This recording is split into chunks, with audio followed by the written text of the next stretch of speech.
Alright, so this is our review of the Stout XHD84. This is the everything that's wrong with it video. So we're going to go through, I'm going to show you basically everything that's preventing this cheap Chinese grapple from actually being a very decent grapple. So I'm using it to move cedar trees, like you can see down there.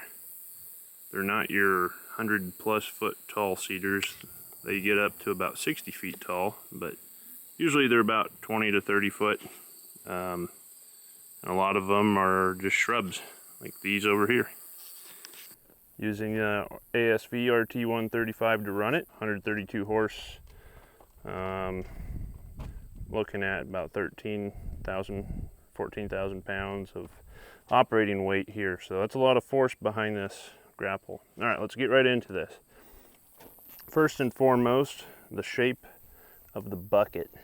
So you can see these actually tilt up, and you have to tilt the bucket down to make those parallel with the ground.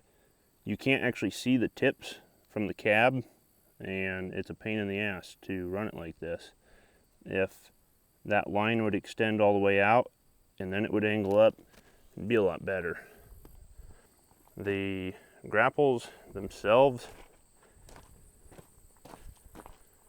leave a huge gap from the end over here to the start of the grapple. So that's just wasted space. You don't really get anything out of that. The gap in the middle I really kind of like sometimes, because if I have some stubborn branches, if I'm trying to cram like 10 branches in here, or 10, like 3-inch diameter trees in here, I can put a tree, a standing tree right here and drive into it, which lets me smash all the fallen trees into the bucket. So I do actually like the gap in the middle, but I wish the grapples would extend all the way to the edge. You want to make sure you get a wide enough grapple so it's wider than your tracks. I really hate the spacing between the tines, because the cedar branches come up through there and they go down through there and they get stuck. They hold the tree in the bucket when you're trying to dump it out, so you're wasting a lot of time unsticking them. Same thing on the back side here. On these, branches go through, they go into the windshield, they go into the hoses. They go everywhere you don't want them to. They damage a lot of stuff. So if this bucket was sheeted, it'd be a lot better for piling up trees. They have these dinky little bolts and oversized holes for all their hinge points. Even the pin going through this, the hole's oversized. It's very sloppy. So that lets you side load, and then as you can see, this grapple on the right side here is actually bent because it allows it to side load. Probably the biggest problem with the grapples is really just a thing of stupid design, stupid engineering. This plate needs to come all the way down, because what do you think happens? Branches and tree trunks come right up through here and want to rip these hoses right off. If this was sheeted all the way across, then those stumps couldn't hit the hoses. The shields on this thing are an absolute joke. Super thin, and they're supposed to clamp against the cylinder. Just let's see if we can focus here. It's not a good design at all.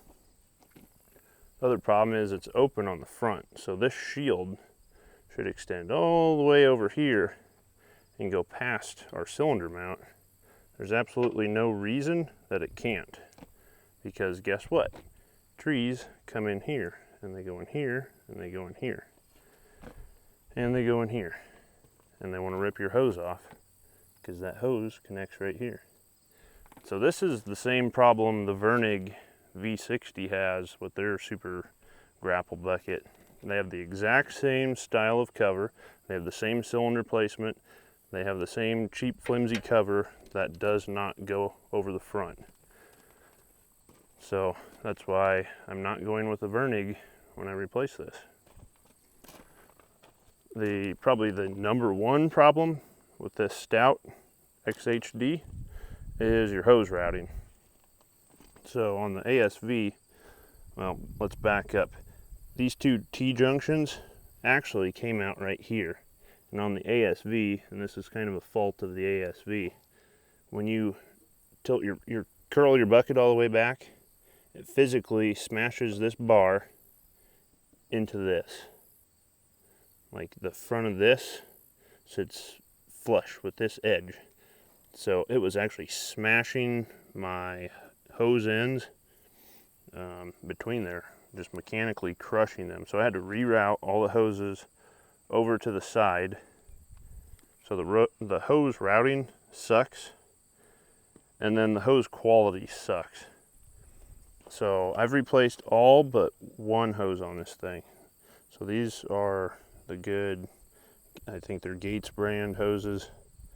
And then this is the Chinese crap that comes with it. So every time you move it, like dump it, raise it, all these hoses have to flex. And this cheap Chinese hose is such poor garbage quality. I had a lot of them actually just flake off rubber and start leaking just from having to be cycled and bent. Like they weren't even getting kinked or smashed. They just got fatigue failures, really. We have pipe fittings on our cylinders to go to our JIC hose ends. So pipe's not necessarily clockable right to exactly where you want it. So this was actually sticking out this way. And so this hose was going in here at a 90, and that created a fatigue failure right behind the crimp, because it was basically getting kinked and bent over 90 degrees every time you'd cycle the grapple.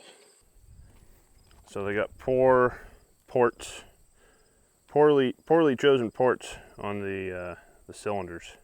Now, one design aspect I really do like on these grapples is the jagged V shape, because I will come up to the base of a tree trunk, basically from the bottom of the tree, and I will wedge that in towards the back against the tines, and this grabs down around the circumference of the tree trunk, and then I'm able to use that like a ramming rod and really pack my piles in tight, and then shove that tree all the way in that I have a hold of.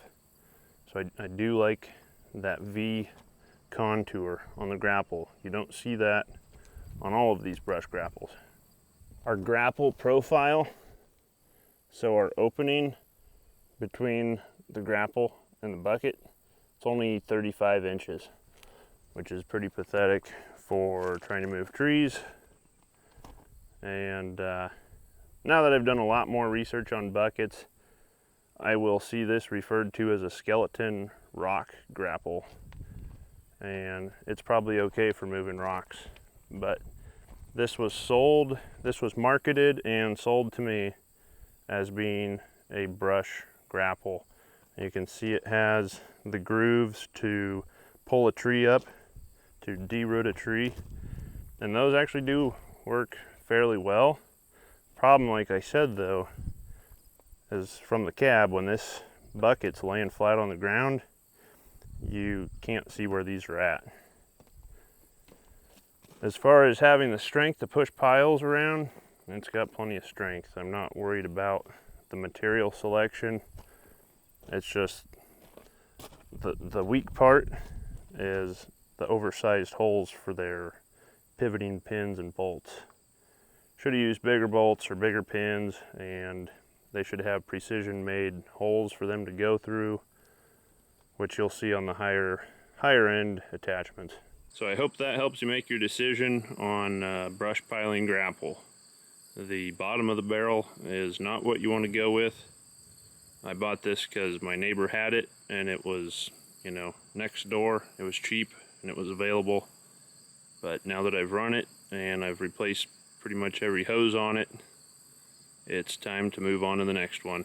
In case you want to drop by for a future video, I'll be doing a review of this Jenkins iron and steel super split grapple, 86-inch wide, 1,800-pound beast. Can't wait to give it a try. I hope you'll stop by, check that video out once I get it published.